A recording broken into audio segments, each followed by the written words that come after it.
에서 일어나셔서 함께 찬송하겠습니다. 우리 평생 주님을 찬송하며 나아갑시다. 내 평생 사는 동안, 내 평생 사는 동안 주 찬양하리. 여호와 하나님 내 주를 찬양하리. 주님을 묵상함이 즐겁도다. 내 영혼 주 안에서 참 기쁘. 내 평생 사는 동안, 내 평생 사는 동안 주 찬양하리. 여호와 하나님 내 주를 찬양하리. 주님을 묵상함이 즐겁도다. 내 영혼 주 안에서 참 기쁘리. 내 영혼아 주님을, 내 영혼아 주님을 송축하라. 내 영혼아 주님을 찬양하라.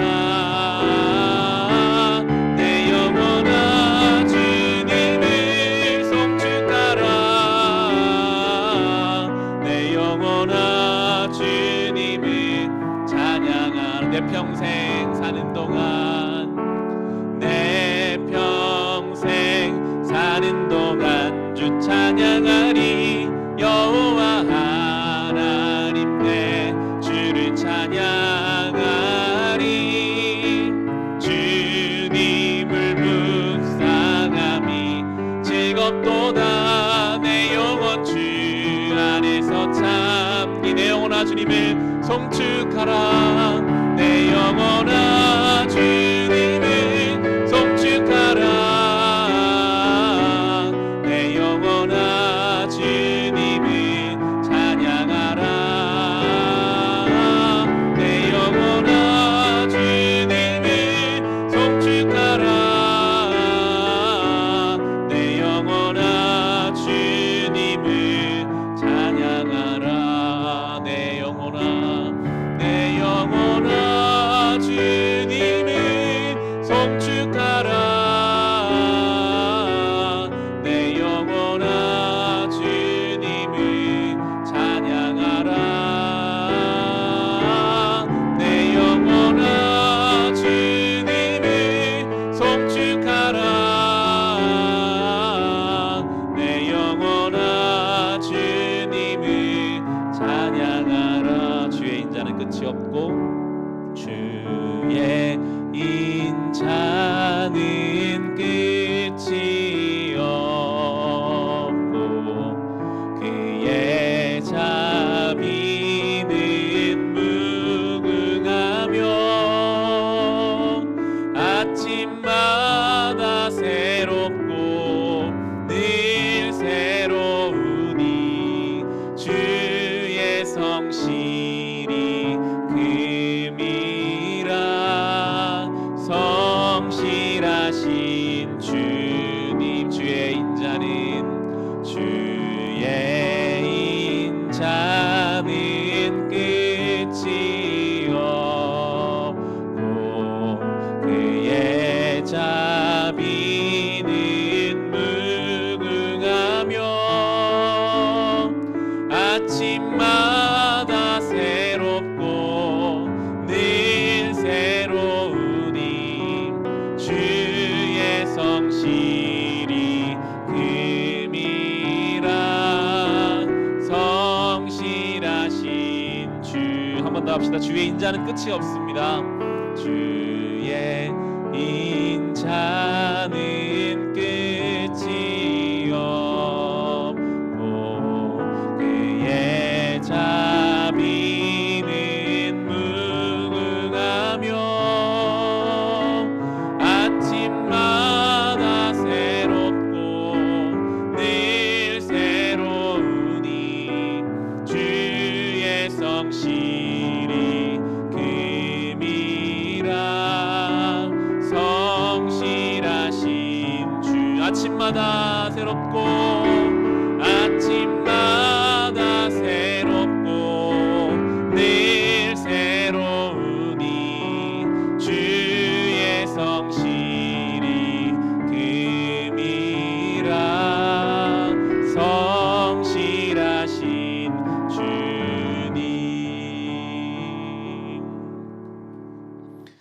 나는 전능하신 아버지 하나님 천지의 창조주를 믿습니다. 나는 그의 유일하신 아들 우리 주 예수 그리스도를 믿습니다. 그는 성령으로 잉태되어 동정녀 마리아에게서 나시고 본디오 빌라도에게 고난을 받아 십자가에 못 박혀 죽으시고 장사된 지 사흘 만에 죽은 자 가운데서 다시 살아나셨으며 하늘에 오르시어 전능하신 아버지 하나님 우편에 앉아 계시다가 거기로부터 살아있는 자와 죽은 자를 심판하러 오십니다. 나는 성령을 믿으며 거룩한 공교회와 성도의 교제와 죄를 용서받는 것과 몸의 부활과 영생을 믿습니다. 아멘. 자리에 앉으시기 바랍니다. 우리 함께 회개의 기도를 드리며 주님 앞에 나아갑시다. 십자가 앞에 눈을 감고 우리의 지난 삶을 돌아볼 때에 믿음이 없는 사람처럼 염려와 근심으로 살았던 우리의 삶의 모습들, 하나님 말씀을 따라가지 못하고 내 욕심을 따라 결정했던 삶의 자리들, 여전히 우리 영혼 가운데 우리의 가정 가운데 깊이 뿌리박은 죄의 모습들 주여 아십니다. 주의 빛을 비추사 어둠 물러가게 하시고 변화되게 하시고 새로워지게 하시고 회복하게 하여 주시옵소서. 회개의 기도가 기도로 끝나지 않게 하시고 삶의 자리에서 회개의 열매를 맺어 하나님 앞에 영광 돌리게 하여 주시옵소서. 우리 힘으로 되지 않으나 예수의 보혈을 의지합니다. 주여 우리를 새롭게 하시고 변화시켜 주시옵소서. 함께 회개의 기도를 주님 앞에 드리겠습니다. 하나님 아버지, 이 시간 주님 앞에 이 죄인 오늘도 예배의 자리에 나왔습니다. 한 주의 삶을 우리의 결정과 판단의 시간을 돌아보면 하나님을 믿는 자로 말씀에 근거하여 믿음을 가지고 살아가기보다는 그저 세상의 흐름을 따라 무비판적으로 결정하고 판단하거나 내 욕심을 따라 이기심을 따라 결정했던 삶의 자리들을 고백합니다. 주여 우리를 불쌍히 여기소서. 우리 영혼 가운데 깊이 뿌리박은 죄된 뿌리가 죄된 본성이 이제 예수 그리스도의 보혈로 그 능력으로 그 이름으로 물러가게 하시고 우리의 가정 가운데 변화되지 않는 죄된 뿌리가 이제는 뿌리 뽑혀 주의 빛 가운데로 나아가 어둠이 자리 잡지 못하게 하여 주옵소서. 주님 변화되기를 사모합니다. 이제 예수 안에 새 피조물 됐다 하셨사오니 이런 것은 지나가고 주님 앞에 거룩한 새 피조물 되어 살기를 원합니다. 우리의 말과 우리의 생각과 우리 행동이 거룩하고 온전해지게 하여 주옵시며 하나님 말씀을 기준으로 삼아 저러나 우리가 치우치지 아니하고 믿음의 길을 걸어가게 하여 주옵소서. 주여 이 자리 이 시간 가운데 주의 보혈의 능력을 사모하여 엎드린 우리 모두에게 주님 새롭게 됨과 온전하게 됨을 허락하여 주시옵소서. 주님 십자가를 향해 나아갑니다. 아버지 함께 찬송합시다. 내가 매일 십자가 앞에 내가 매일 십자가 앞에 더 가까이 가오니 그새 주의 흘린 보배 피로써 나를 정케 내가 매일 십자가 앞에 내가 매일 십자가 앞에 더 가까이 가오니 그새 주의 흘린 보배 피로써 나를 정케 하소서.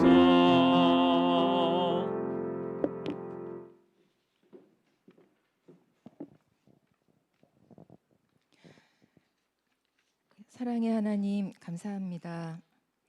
귀한 주일을 주시고 주의 전을 사모하는 마음과 건강 주셔서 예배의 자리로 나오게 하심에 감사와 찬양을 드립니다. 아버지 하나님, 지난 한 주 때때로 삶의 분주함이나 현실의 여러 문제와 염려에 매여 주님 안에 거하는 참 평안을 누리지 못하며 자주 넘어지고 실패하였습니다. 선한 목자 되신 우리 주님, 연약하고 어리석은 저희 죄를 용서하시고 이 시간 살아 역사하시는 성령님의 도우심으로 저희 영을 새롭게 변화시켜 주시옵소서. 아버지 하나님, 지금 이 세상은 코로나 바이러스로 인하여 혼돈 가운데 있으며 그보다 더 우리를 깊게 병들게 하는 미움과 비난과 서로에 대한 정죄함으로 가득 차 있습니다. 주님, 타인의 잘못에 초점을 맞추는 그 눈으로 주님이 우리를 보신다면 우리에겐 아무런 소망이 없음을 고백합니다. 아무 자격 없는 우리에게 값없이 주신 놀라운 구원의 역사를 늘 기억하며 그 한없는 사랑에 감사하고 예수님의 긍휼 어린 시선을 닮아감으로 우리의 삶이 먼저 변화되며 우리의 이웃이 주님의 사랑을 보게 되는 사랑과 평화의 도구가 되기를 원하고 기도합니다. 또한 하나님의 아름다운 창조 질서가 회복될 수 있도록 겸허한 마음으로 우리의 삶의 방식을 돌아보게 하시고 세밀한 주의 음성에 귀 기울이며 늘 절제하고 모든 피조물과 조화를 이루는 삶이 되도록 우리를 고치시고 인도하여 주시옵소서. 참 소망 되시는 주님, 우리 교회에 속한 모든 가정을 축복하시어 기도와 찬양과 예배 은혜가 늘 가득하며 빛과 소금의 사명 감당하는 가정 되게 하시고 각 처에서 사역하시는 선교사님들 강건케 붙잡아 주시어 어려운 상황 중에 오로지 주님만 의지하며 주님께서 일하시는 역사를 증거하게 되기를 간구합니다. 또한 구제하는 기간의 아이들 주님 사랑의 손길로 늘 지키시고 아픈 상처를 치유하여 주시며 굳건한 믿음의 자녀들로 성장하도록 인도하여 주옵소서. 사랑의 하나님, 예배를 위하여 준비하고 헌신하는 모든 손길 위에 축복하시고 우리 교회가 서로 돕고 화합하는 아름다운 공동체가 되도록 인도하여 주옵소서. 강단에 세우신 귀한 종 목사님 설교 말씀을 통하여 바로 이 시간 우리에게 전하기 원하시는 주님의 귀한 음성 듣게 하시며 이 진리의 말씀을 일상으로 옮기는 경건하고 신실한 자녀로 살아가게 하옵소서. 감사드리며 예수님 이름으로 기도드립니다. 아멘.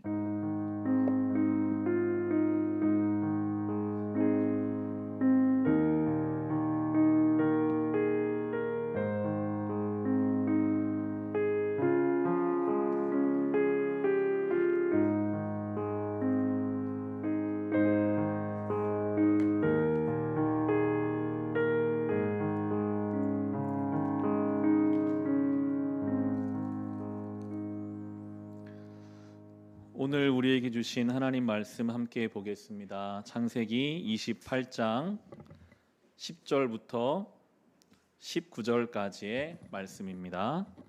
창세기 28장 구약성경 35페이지에 있습니다.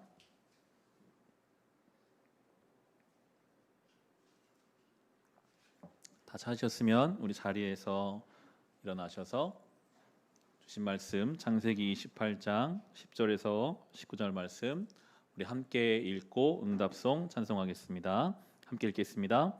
야곱이 브엘세바를 떠나서 하란으로 가다가 어떤 곳에 이르렀을 때에 해가 저물었으므로 거기에서 하룻밤을 지내게 되었다. 그는 돌 하나를 주워서 베개로 삼고 거기에 누워서 자다가 꿈을 꾸었다. 그가 보니 땅에 층계가 있고 그 꼭대기가 하늘에 닿아 있고 하나님의 천사들이 그 층계를 오르락 내리락 하고 있었다.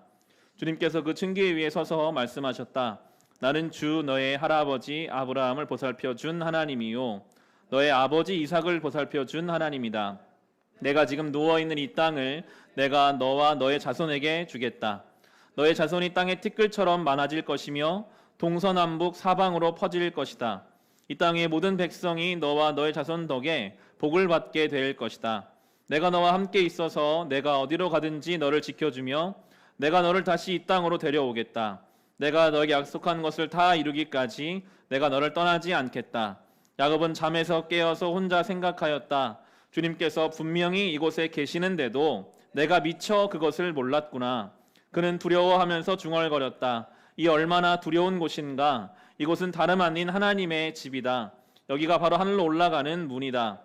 야곱은 다음날 아침 일찍이 일어나서 베개 삼아 벤 그곳을 가져다가 기둥으로 세우고 그 위에 기름을 붓고 그곳 이름을 베델이라고 하였다. 그 성의 본래 이름은 루스였다. 아멘. 함께 찬송하겠습니다. 허락될 말씀을 사모하며 은혜를 사모하며 찬송 고백 드립시다. 널리 울려 퍼지는 생명의 말씀, 널리 울려 퍼지는 생명의 말씀은 마음의 용서와 평안을 골고루 주나니 다만 예수 말씀 듣고 복을 받네. 아름답고 귀한 말씀 생명샘이로다. 아름답고 귀한 말씀 생명샘이로다. 아멘. 자리에 앉으시기 바랍니다. 말씀을 나누기 전에 옆에 분들과 인사 나누실까요? 눈으로 쳐다보시면서 반갑습니다. 어려운 중에도 함께 예배드리게 돼서 감사하고 귀하고 좋습니다. 오늘 우리가 살펴볼 이 야곱의 모습은 아마 그의 인생에서 가장 어려운 때에 놓여 있는 모습일 것입니다. 지난주 우리는 야곱이 아버지를 속이고 형을 속이는 모습을 살펴봤습니다. 야곱이라는 인생의 판단의 기준에는요, 하나님을 두려워하는 것이 보이지가 않았어요. 야곱이 자기 아버지를 속이고 자기 형을 속이는 그 결정을 들어가 보면 오직 내가 복 받는다면 거짓말해도 괜찮다.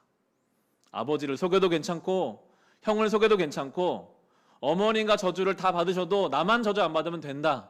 오로지 욕심과 이기심 위에서 결정하는 그 인생이 야곱의 인생이었습니다. 성경은 우리에게 무섭게 가르치십니다.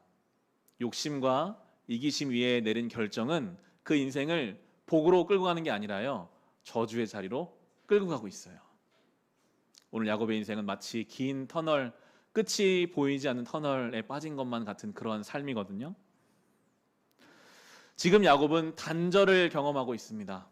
그의 그 욕심과 이기심에 내린 결정은 하나님과 그의 관계를 단절시켰고, 모든 가족들과의 관계를 다 단절시키고 도망가야 하는, 자기 형이 자기를 죽이려고 해서 도망가야 하는 그러한 상황에 빠져 있습니다.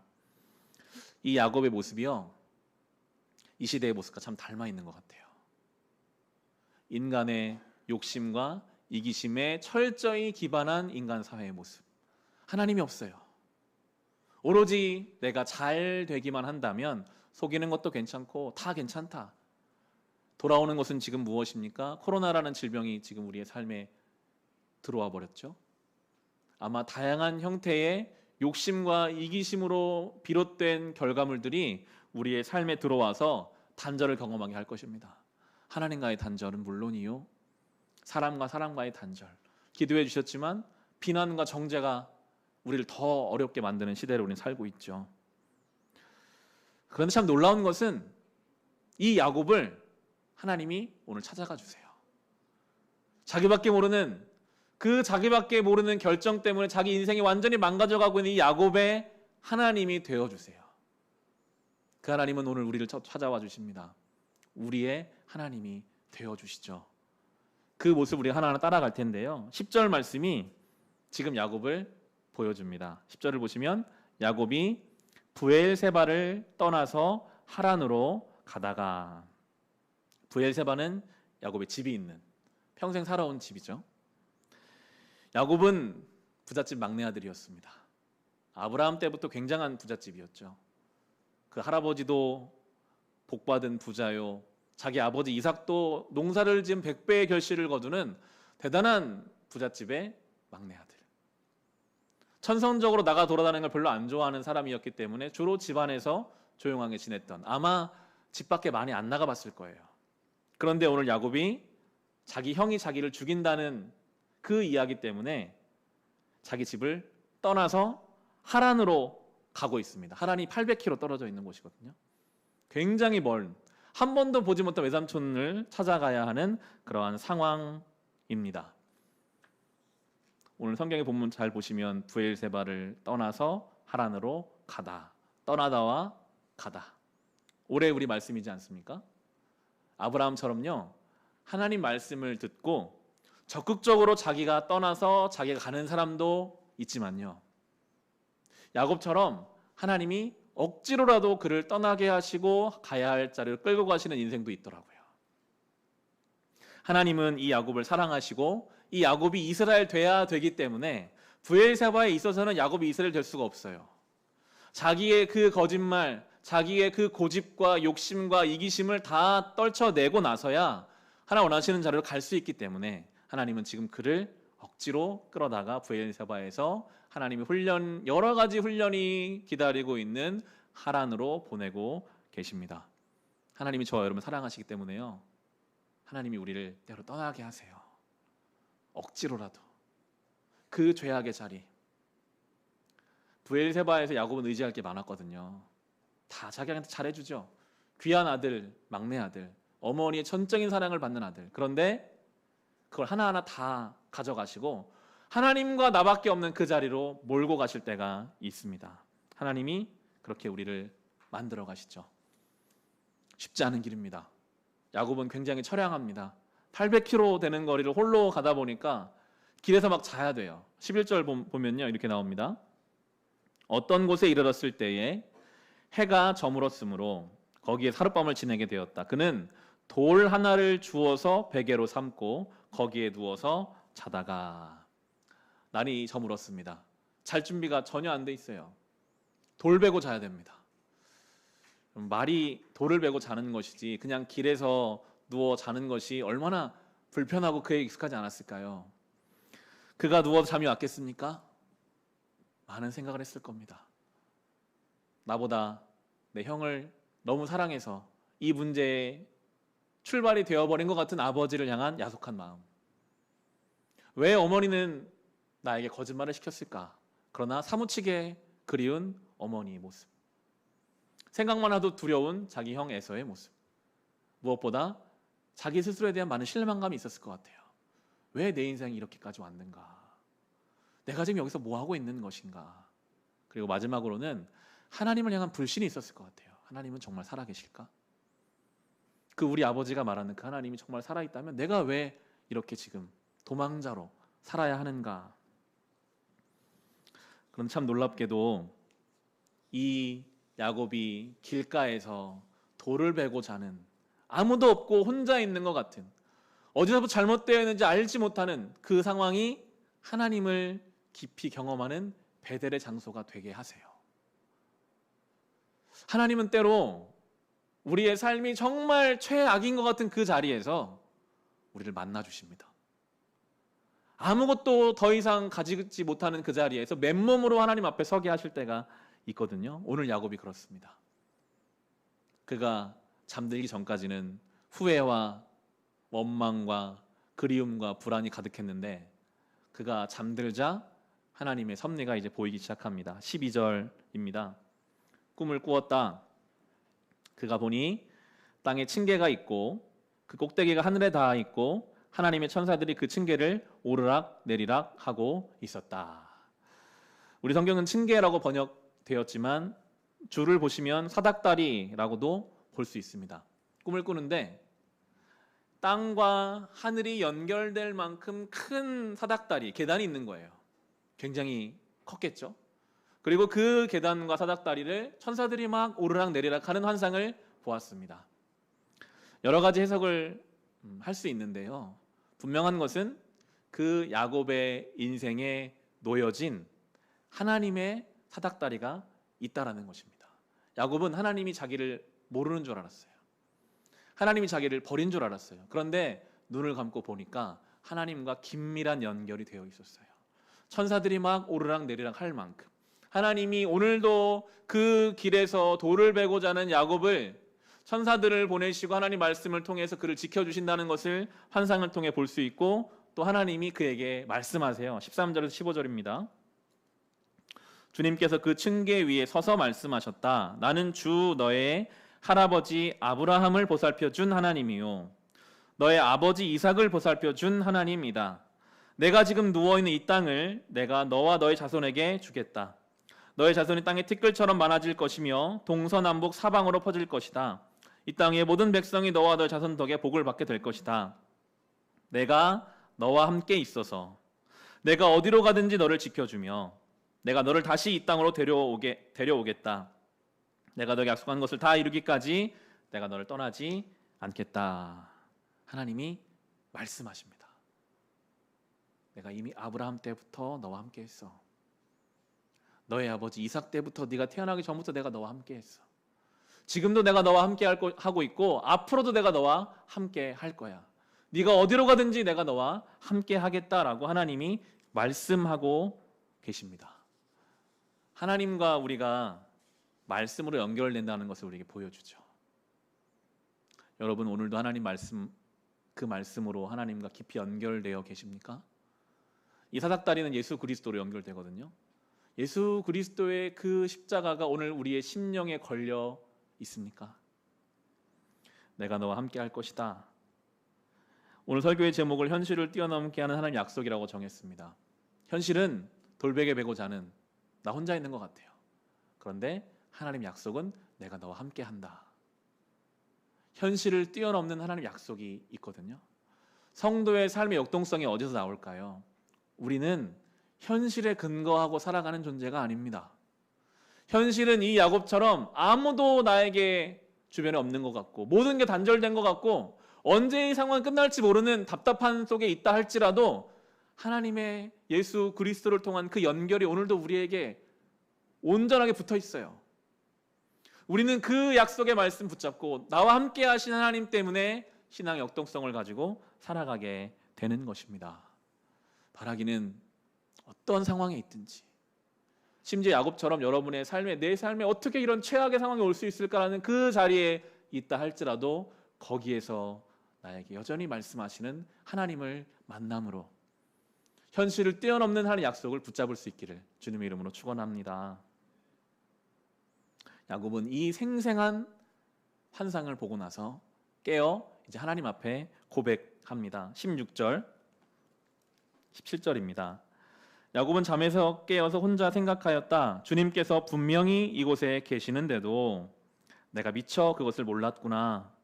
그는 두려워하면서 중얼거렸다. 이 얼마나 두려운 곳인가. 이곳은 다름 아닌 하나님의 집이다. 여기가 바로 하늘로 들어가는 문이다. 야곱이 이 하나님의 은혜를 모를 때는 그곳은 끝이 보이지 않는 터널이요, 단절과 불안과 염려 가득한 자리였지만 그가 지금 고백하죠. 하나님 여기 계셨는데 내가 몰랐구나. 나와 함께 하시는 하나님이 이 최악의 상황 중에도 계시는구나. 오늘도 주님이 나를 기억하시는구나 고백하면서 그곳 이름을 베델이라고 짓습니다. 하나님의 집이거든요. 루스라는 그냥 지명을 야곱이 스스로 고백해요. 여기 하나님이 집이다. 하나님이 여기 계신다. 나와 함께 계신다라고 베델로 바꾸고 있습니다. 성도의 삶에는요, 베델이 있어야 돼요. 지금 우리 육신의 눈을 뜨고 봤을 때는 어려워요. 불안해요. 해결되지 않을 것만 같아요. 방법을 모르겠어요. 그런데 믿음의 눈을 들어 보면 여기에도 하나님이 계시는구나. 여기가 베델이구나. 나의 삶의 이 시간 이 자리를 하나님이 그냥 나 혼자 두신 것이 아니구나라고 고백할 수 있는 그 인생의 베델이 우리에게 있어야 합니다. 지난 7월 13일에 국민일보가 주관하는 포스트 코로나 한국 교회는 무엇을 준비할 것인가 라는 주제의 토론이 유튜브에서 생중계되었습니다. 선한 목자교회 사역하시는 유기성 목사님, 사랑의 병원 병원장으로 계시는 황성주 박사님, 서울대 사회학과에서 가르치시는 이재열 교수님, 이 세 명의 패널을 놓고 2시간가량 포스트 코로나 한국교회는 무엇을 준비할 것인가라는 주제로 다양한 이야기들을 나누는 시간이었어요. 저는 그 실시간으로 보지는 못했고 주중에 그 영상을 접하게 돼서 봤는데요. 참 인상적이었습니다. 가장 인상적이었던 것은 한 분은 목회자요, 한 분은 의사시고 한 분은 교수, 사회학으로 세상을 보는 분이신데 세 분 다 믿음이 있는 분들이죠. 공통적으로 이야기해요. 어렵다. 이 끝이 언제 어떤 식으로 될지 모르겠다. 그리고 뾰족하고 명확한 대답은 할 수 없다. 그러나 이 모든 상황의 혼란스러움과 어려움보다 하나님이 크시다. 그렇게 가더라고요. 그분들에게 현실적으로 곤란하고 답답함이 물론 있지만 그럼에도 이것보다 하나님이 더 크시기에 반드시 하나님이 이 가운데 당신의 일을 행하고 계신다라는 믿음의 고백을 세 분 다 하고 계셨어요. 이 야곱의 모습이 보이더라고요. 현실적으로는 돌베개를 베고 혼자 누워있는 것 같지만 거기에 계신 하나님을 베델로 만나고 있는 분들이었어요. 그 모습이 참 인상적이었고 그분들이 하는 이야기 하나하나가 와닿는 것이 많았는데 저는 아무래도 목사이고 사역을 하다 보니까 유기성 목사님 하신 이야기들이 많이 공감이 되었습니다. 솔직하게 얘기하시더라고요. 당황스러웠다고. 교회는 모여야 되고 모여서 예배 드려야 되고 모여서 기도해야 되는 공간인데 갑자기 비대면의 시대가 됐잖아요. 언택트의 시대라고 하잖아요. 만나지 못하게 해버리니까, 모이지 못하게 돼버리니까 너무나 당황스러워하는 교인들과 교회의 모습들. 전문가들을 모아놓고 교회 안에서 그렇게 회의해본 결과 나온 결론은 아무것도 하지 않는 것이 가장 좋은 방법이다라는 이야기를 들었다는 거예요. 그러면서 그런 이야기를 하십니다. 이 몇 개월의 기간이 한국 교회의 민낯을 보여주었다. 그 전까지 한국 교회는 건물 중심의 신앙생활이었던 것 같다. 모여서 예배하고 목회자 중심으로 신앙생활을 하고 성도 간의 교제를 통해서 뭔가 얻어가는 한국 교회의 모습이었는데 중단되어 버렸잖아요. 건물에서 모이지 못하고 목회자를 만나지 못하고 성도 간의 교제가 끊어진 몇 개월이 지속되어 버리니까 많은 성도들이 갈 길을 잃어버렸다는 거예요. 심지어 목회자들도 당황해 버렸습니다. 여러분, 건물이 없고 목회자를 만나지 못하고 성도 간의 교제가 없어도 하나님은 동일하시거든요. 여전히 하나님 나의 하나님이시거든요. 그런데 우리의 신앙을 돌아보니까 하나님을 믿는다고 말했지만 사실은 교회의 건물, 성도의 모임, 목회자를 통해서 내가 신앙생활을 하고 있는 것처럼 생각하는 것은 아니었는가, 그런 이야기를 나누게 되었고요. 유기성 목사님 목회하시는 선한목자교회는 하나님 주신 감동이 있어서 한 10년 전부터 예수동행운동이라는 것을 시작하셨다고 합니다. 예수동행운동의 핵심은 영성일기를 적는 거예요. 날마다 나와 하나님과의 관계, 어디에 있든 무엇을 하든 나와 하나님과의 관계에 대해서 적어보고 그것을 혼자 적는 것이 아니라 4-5사람, 몇 사람들이 모임을 만들어서 함께 나누는. 반대가 많았대요.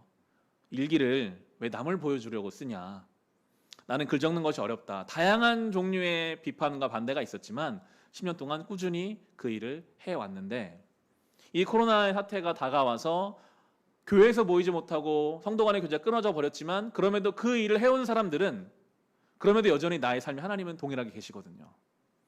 그리고 그 나눔이 깊어지고 진실된 나눔의 동역자들이 있거든요. 온라인상에서 매일같이 교제가 이루어지고 있었기 때문에 큰 흔들림 없이 그 길을 가는 것을 보았다. 그러면서 하나님이 근본적으로 질문을 던지시고 있으신 것 같다. 너희는 정말 나를 믿느냐? 아니면 건물, 모임, 어떤 프로그램을 따라가고 있었느냐? 공통적으로 나오는 결론은 그런 것이었습니다. 더 이상 한국 교회는 모이는데 모든 힘을 모으는 때는 이제 지났다. 여태껏은 사실 모이는데 힘쓰는 교회였거든요. 더 잘 모이기 위해서 더 좋은 건물을 짓고 더 사람들을 교회에 있게 하기 위해서 카페를 만들기도 하고 프로그램을 만들어서 많은 성도들을 교회에 모이게 하는 데 힘썼던 우리 교회였다면 이제 하나님은 이 시대를 통해서 흩어지는 교회를 요구하신다. 성도 한 사람 한 사람이 교회에만 하나님이 계시는 줄 알았는데 나의 직장과 나의 일터도 하나님이 계시는 곳이었구나 하는 것을 깨닫게 하시기 원하신다는 거예요. 그게 베델이 아닙니까? 내 가정이 베델, 하나님의 집이었구나. 내 직장이 여기서도 하나님은 예배받기를 원하시는구나. 이제 성도 한 사람 한 사람이 성전이 되고 교회가 되는 시대. 그들이 그렇게 흩어져서 각자의 자리에서 빛으로 소금으로 살아가야 하는 시대로 우리가 강제적으로 하나님이 우리를 옮기고 계시다라는 이야기를 함께 나누었습니다. 그럼 초대교회 이야기가 계속 나왔어요. 초대교회는요, 교회 건물이 없었거든요. 집에서 보였어요. 초대교회는 이 제대로 된 성경이 아직 나오기 전이었습니다. 이제 막 만들어지고 있었죠. 정규 교육을 받은 신학교를 나온 목회자 없습니다. 다 평신도예요. 그러나 한 사람 한 사람이 뜨겁게 경험한 예수 그리스도와 하나님에 대한 확신이 있었기 때문에 소수의 사람들이 흩어져서 모였지만 그들이 사회를 변화시키고 새로운 하나님 나라를 만들어가는 역동성이 그 안에 있었다. 이제 다시 우리가 찾아야 할 신앙의 모습은 그런 모습임을 함께 나누었습니다. 그러면서 이제 마지막 주제가 다음 세대였어요. 우리는 그렇다 쳐도 그러면 이 코로나 시대 가운데 교회에 오지 못하는 이 다음 세대를 어떻게 양육할 것인가? 유기상 목사님이 또 그런 말씀을 하시는 거예요.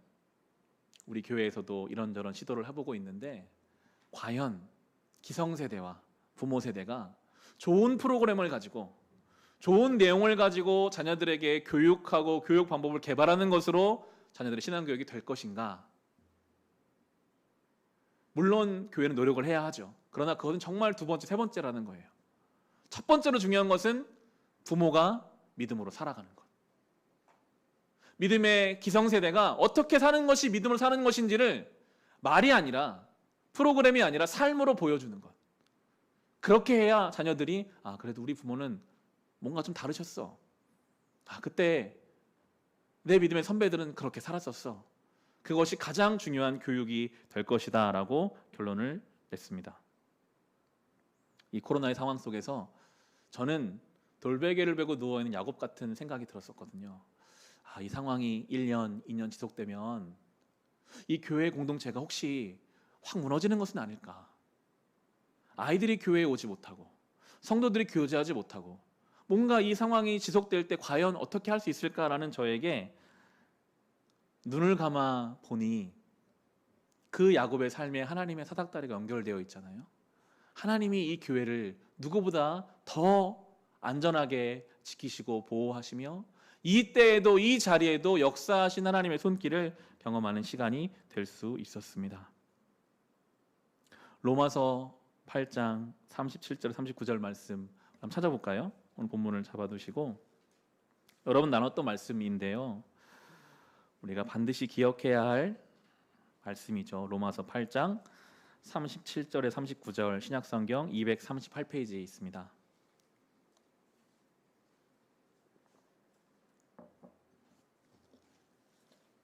로마서 8장 37에 39절을 제가 읽겠습니다. 그러나 우리는 이 모든 일에서 우리를 사랑하여 주신 그분을 힘입어서 이기고도 남습니다.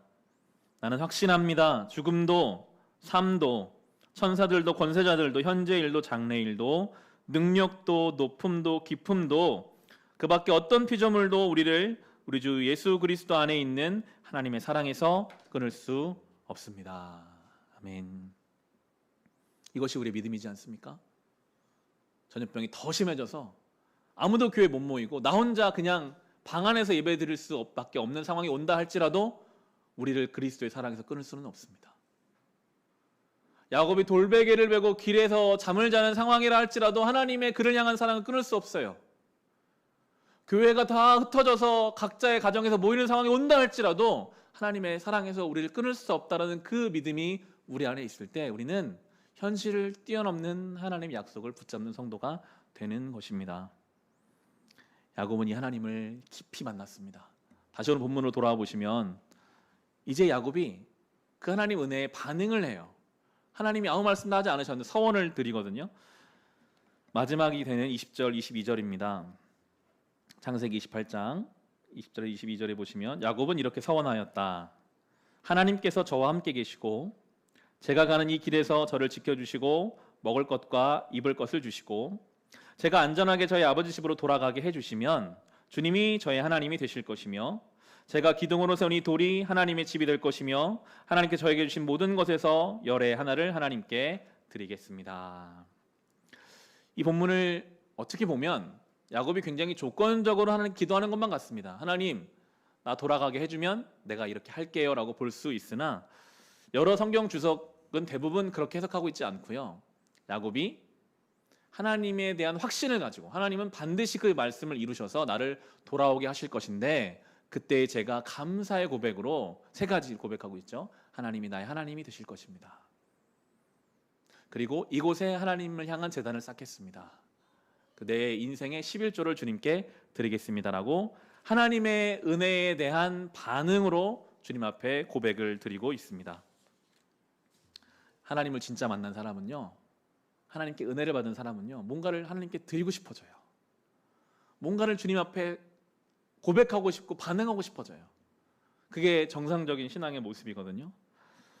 우리가 하나님 앞에 정말 은혜를 받았다면 우리는 무엇으로 주님 앞에 반응할 수 있을까요?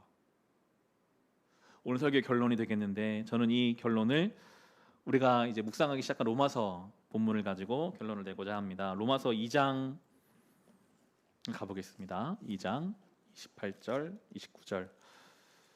우리는 무엇으로 받은 은혜에 하나님 앞에 반응할 수 있을까?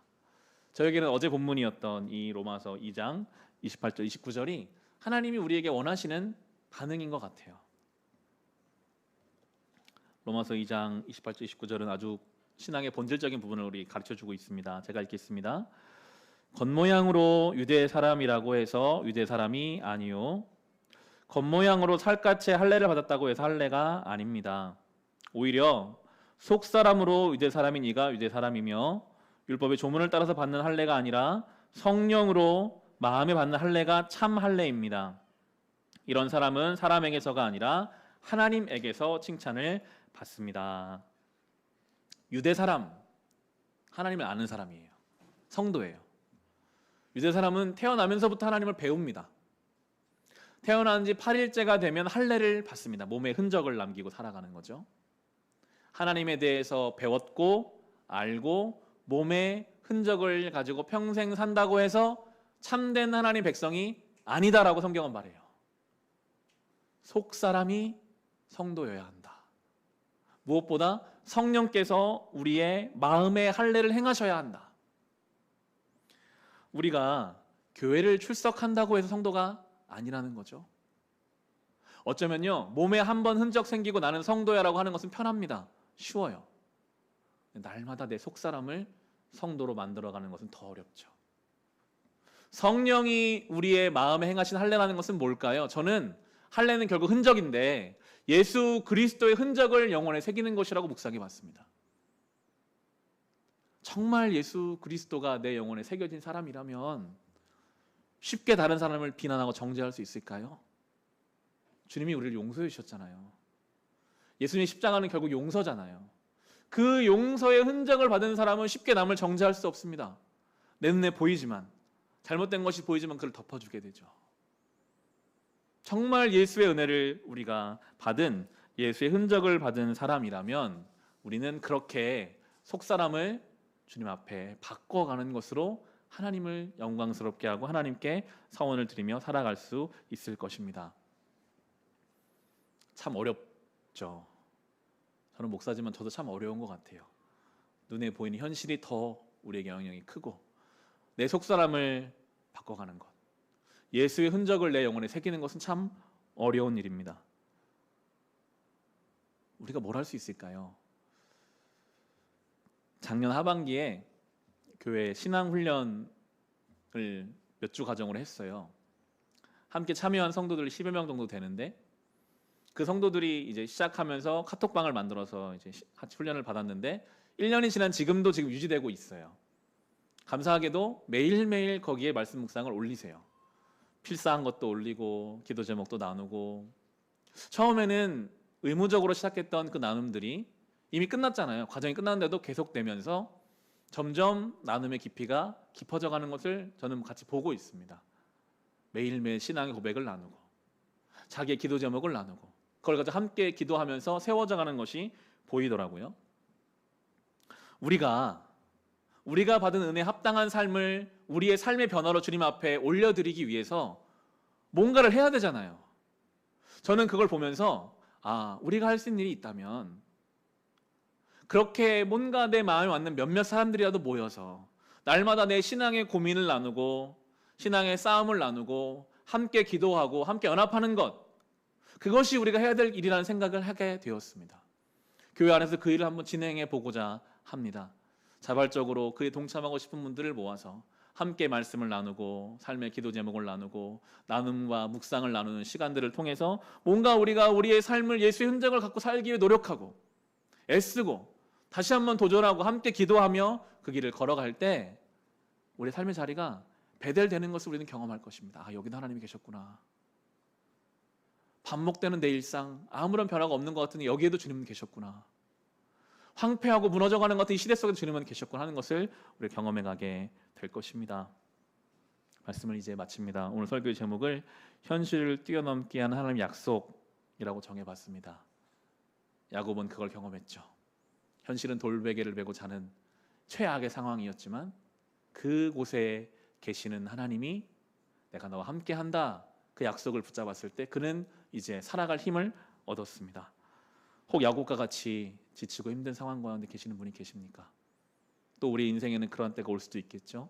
그때에 이 약속의 말씀을 붙잡아서 신앙의 동력을 삼고 현실을 뛰어넘는 사람, 나 혼자 가는 길이 어렵다면 교회 안에 동역자를 만나 함께 그 길을 걸어가는 저 여러분 될 수 있기를 주님의 이름으로 축원합니다. 주신 말씀으로 이 시간 우리 같이 기도하실 때, 주님, 때로 이 야곱이 돌베개를 베고 자는 이 밤이 나의 인생과 같습니다.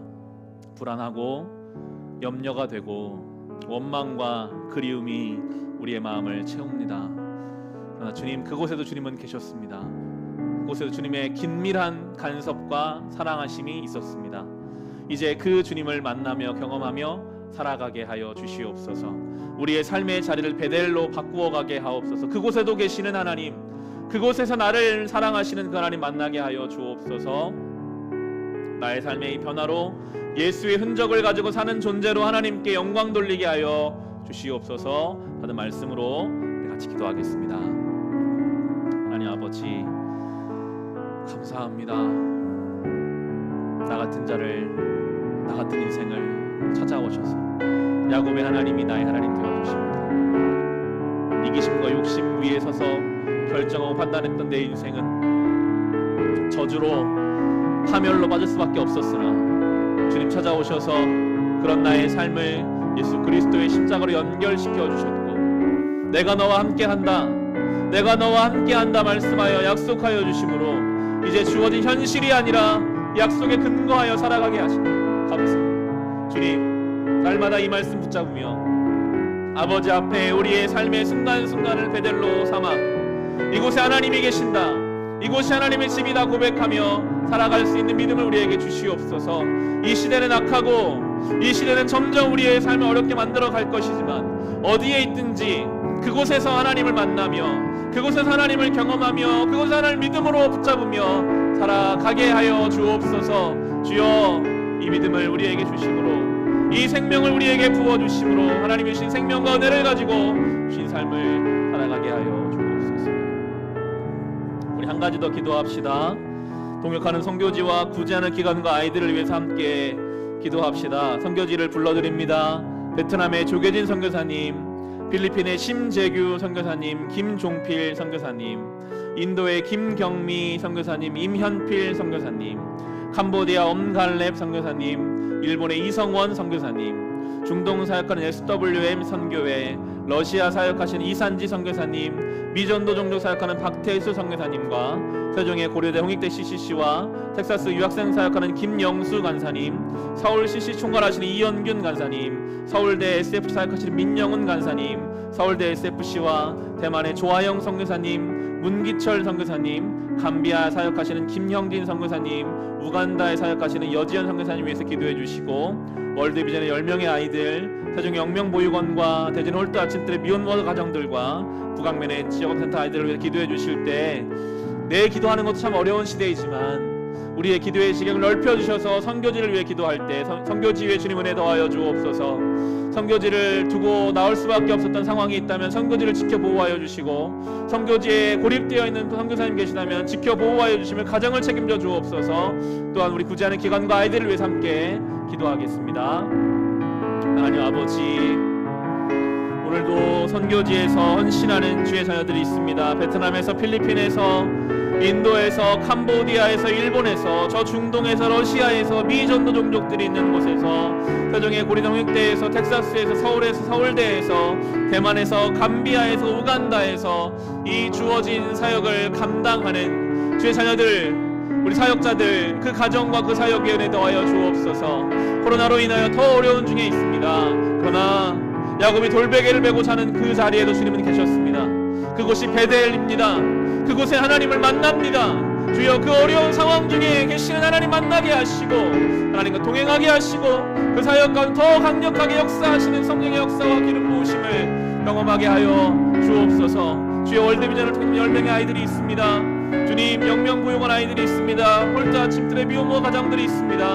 주님, 저 북악면의 지원센터 아이들이 있습니다. 주님, 도와주셔서 상처받은 아이들이 있다면 고쳐주십시오. 그들의 마음을 위로하여 주십시오. 주님, 그들을 어루만져 주십시오. 건강히 자라나게 하시고 그 기관의 종사자들이 선한 양심을 가지고 사랑을 가지고 아이들을 돌보게 하여 주옵소서. 우리 교회의 사명, 이 구제와 성교의 사명 끝까지 감당하게 하시고 우리 감당할 수 있는 지혜를 주시고 힘을 허락하여 주시옵소서. 성도들의 기도의 지경을 넓혀주시며 늘 마음에 선교지를 품고 아이들을 품고 기도하는 우리 교회 되게 하여 주시옵소서.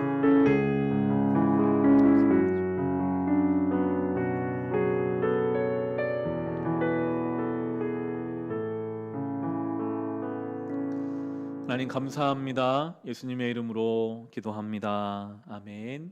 우리 자리에서 일어나셔서 아무것도 두려워 말라 찬송으로 예배 마치겠습니다. 두려움이 아니라 믿음으로 담대함으로 살아갑시다. 아무것도 두려워 말라. 아무것도 두려워 말라. 주 나의 하나님이 지켜주시네. 놀라지 마라. 겁내지 마라. 주님 나를 지켜주시. 아무것도 두려워 말라. 아무것도 두려워 말라. 주 나의 하나님이 지켜주시네. 놀라지 마라. 겁내지 마라. 주님 나를 지켜주시. 내 맘이 힘에 겨워 지칠지라도, 내 맘이 힘에 겨워 지칠지라도 주님 나를 지켜주시네.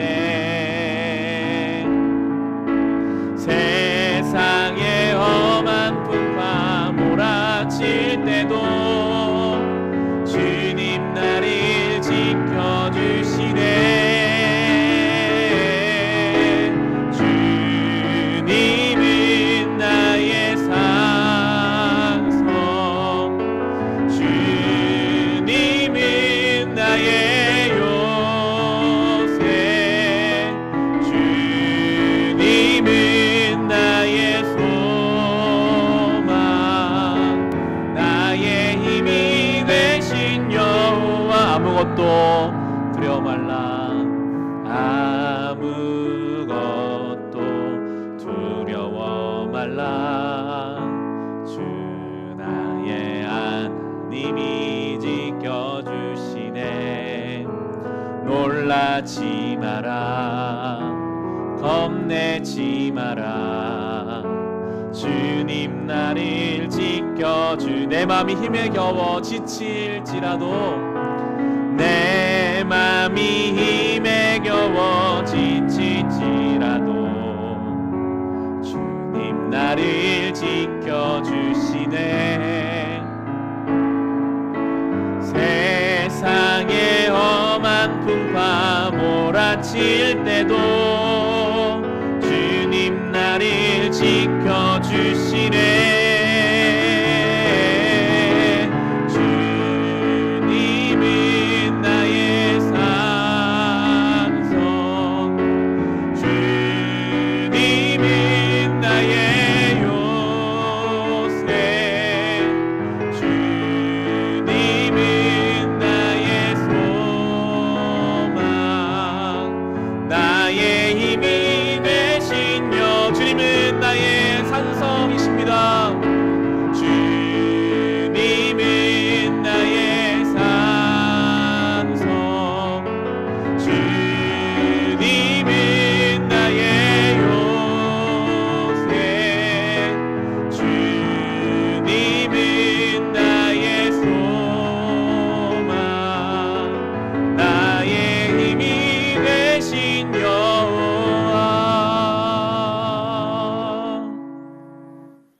하나님, 오늘 야곱이 돌베개를 베고 잠을 자는 그 인생의 가장 어렵고도 단절과 불안과 염려 속에 있는 순간에도 하나님은 그곳에 함께 하셨습니다. 야곱이 깨닫지 못하고 있는 그 중에도 그를 향한 하나님의 층계는 내려와 있었고 하나님의 말씀이 허락되었습니다. 그곳이 베델입니다. 주님, 우리의 삶에 어떤 어려움이 온다 할지라도 세상의 그 무엇도 우리를 그리스도의 사랑에서 끊을 수 없기에 오늘도 이 약속의 말씀 붙잡고 현실을 뛰어넘어 주어진 삶의 자리에서 빛으로 소금으로 살아가는 우리가 되게 하여 주옵소서. 오늘 하나님께 예배드리며 귀한 예물 구별하여 주님 앞에 올려드립니다. 주님, 우리가 드린 모든 예물을 기뻐 받아 주옵시고 특별히 동역하는 선교지 위에 구제하는 기관과 아이들에게 은혜로 더하여 주시옵소서.